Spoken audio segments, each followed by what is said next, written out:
Guys, it's flurrying. I just have to show you this. Can't really tell. You can kind of see it on the window.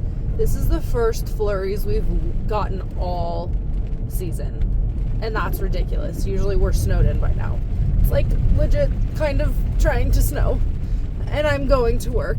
That makes me so happy it's snowing, but so sad that it's snowing while I'm going to work. I have 3 appointments today too, so I won't be off till like 5-ish probably. So hopefully I come home to some snow. I love it. It's making me so happy. Okay. Anyways, it started snowing as I was thinking about recording. And so I was like, now I have to record. Oh, you guys, it's like, okay. It's like legit snowing. I got little wet flakes. They're not big full snow by any means. It's very wet snow, but it's okay. It's something. Again, it's more than we've had all season. So this is great. So anyways, I was getting on here to do a little health update because I've had a couple more doctor's appointments. So I don't remember. Oh, hi little squirrel. Go away. I don't remember if I talked about my liver issues yet. I did some testing back in July or August of last year, and some liver enzymes were high. And we kind of figured this was because, like, I never drink, but I had drank the night before, which was super out of the normal for me, but I had drank. So she was like, well, that could elevate your liver's enzymes. So I was like, okay, cool. Easy, problem solved. So I never really thought anything of it, and then I just had to go get my blood work done again to check my thyroid.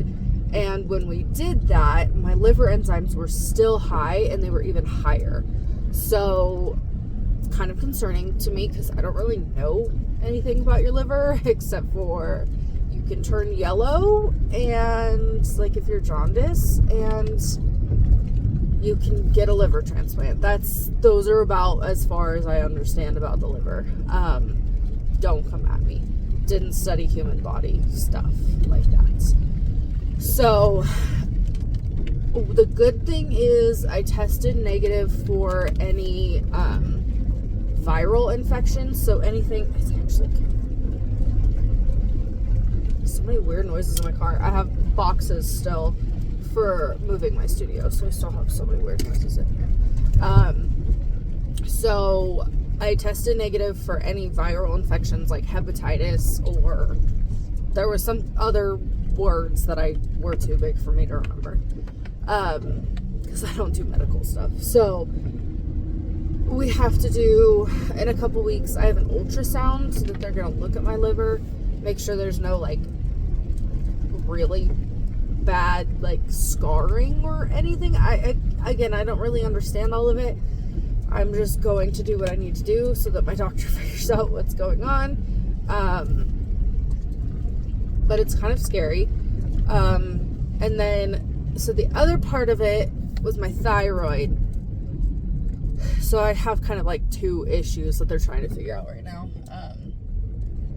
So my thyroid, we've been trying to figure out because I have dizzy spells like quite frequently where I'll just be standing still and I like get really lightheaded. It's never been to the point where I pass out, which is good. But I definitely do get very lightheaded, and I kind of have been getting worse, where it'll kind of be like this constant state of lightheadedness all day, and then I'll have times where it's worse. Like where I'm walking around and I have to just stop and kind of brace myself because I feel like I'm gonna fall over.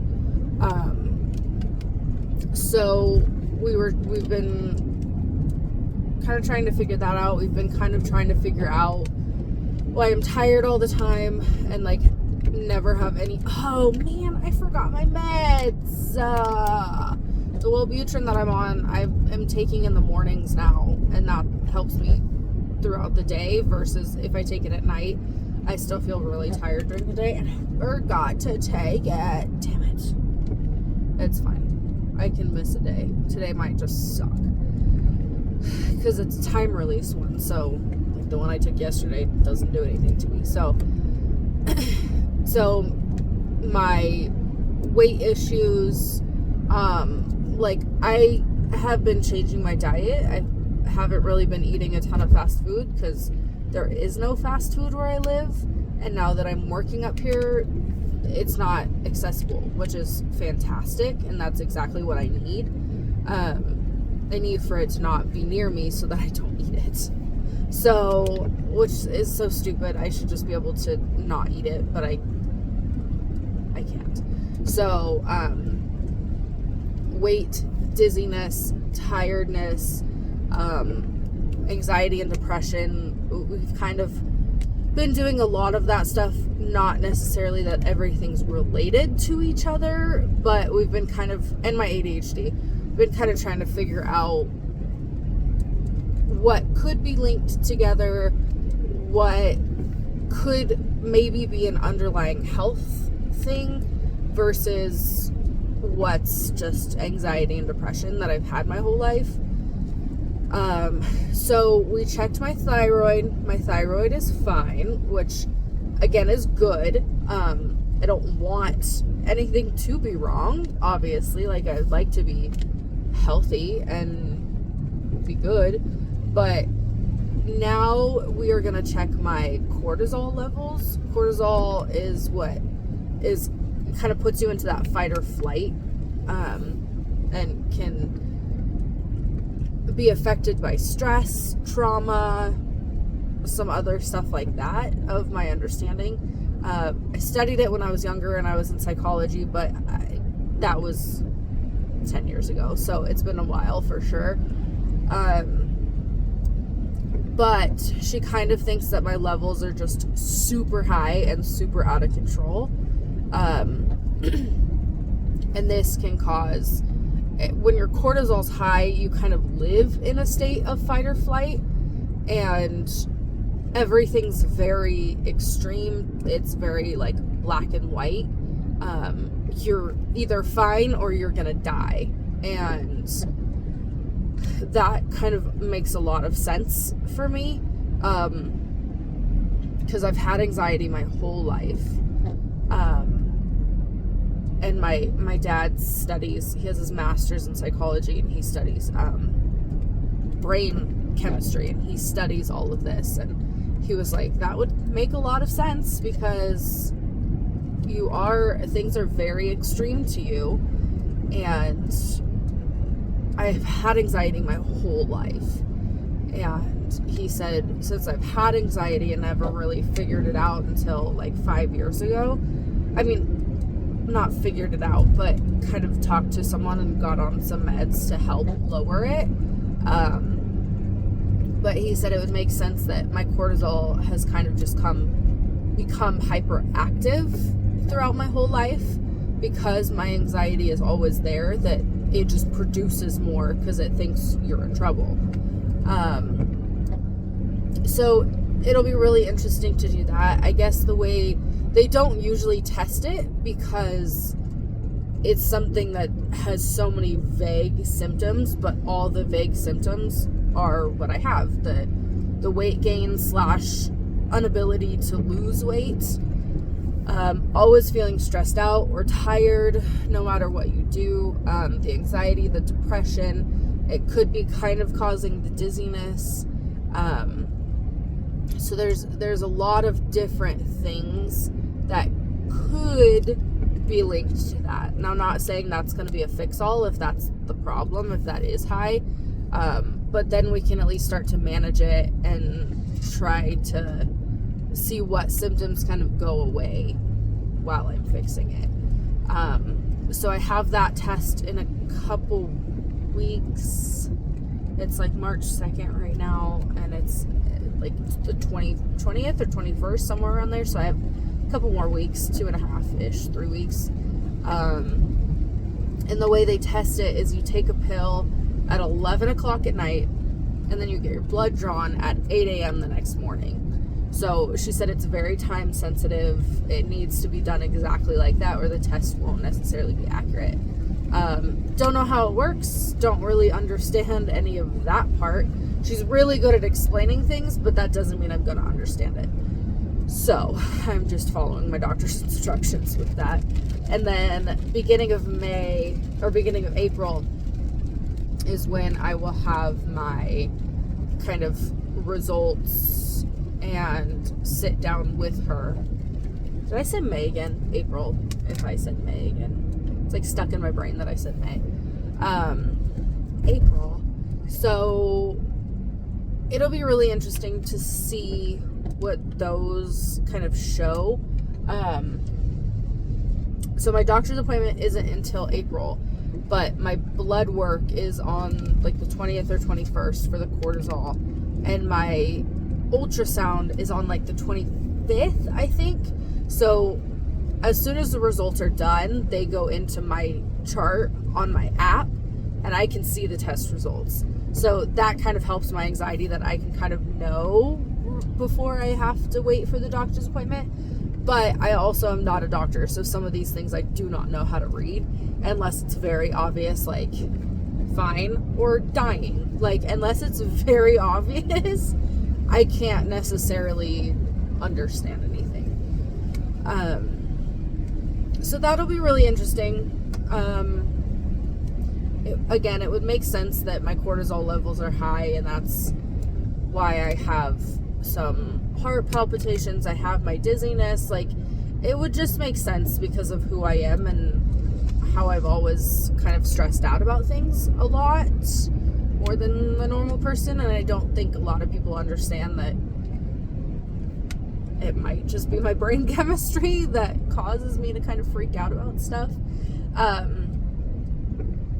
I also have my appointment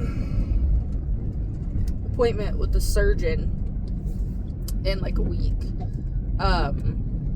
for my shoulder, and that's kind of nerve-wracking.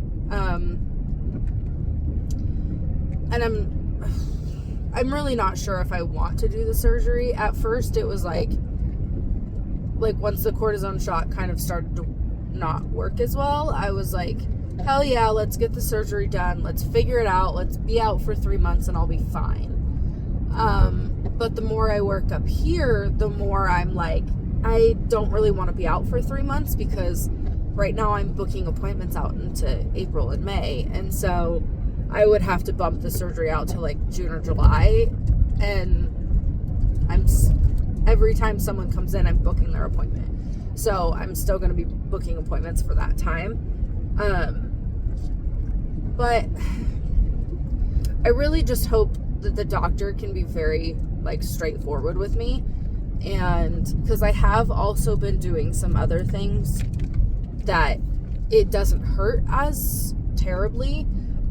It's still very uncomfortable and still feels very swollen. Like it's like out of its socket, or kind of just, I don't know how to explain it, but it just moves weird and it's very uncomfortable. But that like achy and sore pain is kind of going away. I think part of that is because I'm not babying it as much, which I think is maybe part of my issue. Is with PT, I was strictly working on like mobility stuff, and I think I need to start strength training it. But my doctors have also said you can't strength train before it's healed because you can tear it more. And I don't know what that fine line is, because again, I'm not a doctor. So I'm hoping that he can give me some like real honest opinions on, hey, it's kind of feeling a little better. Can I get through this? Can I, be taking pain meds when I need it? Maybe another cortisone shot in a different area? I don't know. Or do I need to just suck it up and get the surgery done? I also don't know how I would afford to miss 3 months of work, because that's a lot of bills. And I don't know if I could do it. Since I'm self-employed, I don't get state disability because I don't pay into it at the moment. Trying to figure out how to pay into it as a self-employed person. And I have a couple different options. I just need to make some phone calls. Tomorrow is actually my day to do that. Make some phone calls, figure it all out. So that's in a week, and that's kind of what I'm going off of right now, is a week until I figure out what's going on. And if he really does say, hey dude, you really need to get the surgery, then I'll make sure that I have disability insurance, that I'm paying on that, and I start now, and then I'll schedule the surgery probably out till like July, maybe June, July-ish time, so then I could have just June, July, August off, and then I would start back either August or September, and I would just let people know, hey, here's when I'm going out for surgery, you need to make your appointment right before, and then let's make your appointment for afterwards.